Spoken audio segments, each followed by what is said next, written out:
What's up guys, it's Punchy, and today we're back with another weekly Deepwoken update that has a lot of stuff for you to enjoy, and there's a mix of both here and there if you want new content and changes to the old. Last week, we received an entirely new curse, the Curse of Ramen's Ember, which was very powerful, and the new motif, Critical Customization. To be fair, it was pretty small, but it did a lot for build making. As always, if you truly want that full experience, I do recommend hopping in game and testing everything new for yourself. If you want even more exclusive update content just like this, make sure to like and subscribe. And without further delay, let's get right into it. To start off this update, we've actually received a new dual stat mantra with the introduction of Twin Strike. This ability requires a mix of both agility and strength to acquire and scales effectively with both of them. Found in game, this mantra is fairly simple, consisting of an initial stomp on the ground which combos into a knockback kick that sends away. Honestly, it's kind of fast and deals decent damage, so I guess we'll see how good it is in combat. I think it's cool that we've returned to mantras that are hybrid, and yeah, this is new. Next up, into a new Chime combat game mode, we finally received the Gladiator option. With this game mode, you can specify to a specific player or team that you want to fight them, and they can agree to this. This doesn't have to be sent in the same exact server, you just gotta enter their ID if you want to throw hands. These servers can scale in size and allow you to pick who you're fighting if everyone does agree, and I think it might be interesting when it's fully realized with massive teams. Additionally, inside of the guild-based training hall and additional towns, there is now new training dummy NPCs. So if you hit them with any mantra or attack, it will now display the true damage dealt, which is straight up huge for understanding moves and how your builds work. The dummy on the right is for PvE scaling, where the one on the left is for PvP scaling. Onto some brief combat balancing, there's a few big things here to discuss that I'll try to highlight the best that I can. To start, let's discuss some basic combat changes to multiple different weapon classes that I think are heavily impactful. Sticking with that theme, heavy weapons just received a massive nerf specifically targeting their hyper armor. In almost every combat interaction with a heavy weapon, most if not all heavies gain hyper armor on their M1s. Sometimes abusing different talents and weapons themselves, players would feint and gain hyper armor on the start of their next attack, and it was kinda just there. This was pretty powerful for taking damage and kinda cheesy to deal with.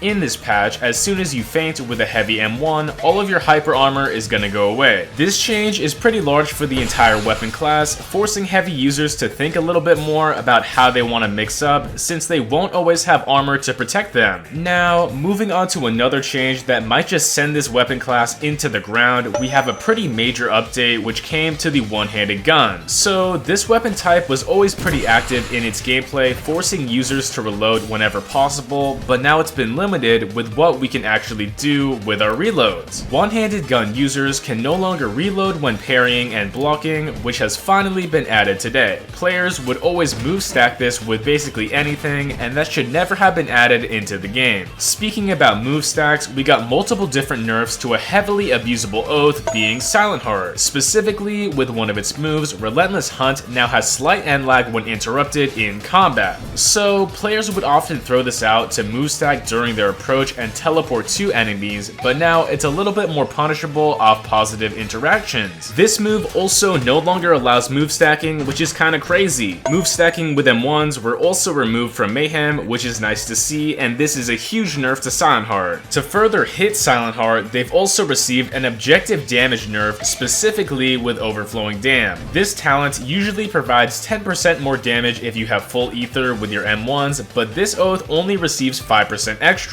This is honestly a huge nerf since SILENTHEART doesn't really use mantras, but they still get those mix-up options instead. Next up, with a weapon nerf that's fairly impactful, we got an update to behavior regarding the Forge Great Hammer Critical. So before this change, players were able to spin around freely using the second part of the crit, whipping into players and clipping them with the end, and this was essentially a free mix-up tool. It resulted in nice damage and straight up catching people, but today it's been removed and you can no longer move around during this crit. Another really massive update to something found on almost every build was the change coming to blue gems. Of course, these things are meant to reduce ether cost on your mantras, but now it's calculated a little bit differently. For starters, blue gems now reduce the base mantra cost by 50%, which they always have done, but only affect modifiers by 25%. Previously, all costs on a mantra were halved entirely, but this is a bigger nerf for those with modified mantras. Overall though, for this update, there are so many balance changes here today that you gotta look through, and you can do so from the starting screen. I couldn't really highlight everything related to gameplay changes, but I think there's a lot of good updates for the health of the game, and check it out. And that's about it for today's editions. As always, feel free to head in game and join up for Battle Royale if you want to play with your team. Thank you so much to all my loyal fans and members who support my channel directly. If you like what I do, feel free to join up down below for even more content, and if you want to contact me directly and have all the updates for my channel, join my Discord down below. Also, if you want to play with my guild, the Apothecary, that server is going to be linked as well. As always, thank you again, and make sure to like and subscribe. I'm shooting for 110k subs, and let's hit that goal. Have a good one. It's punchin' time.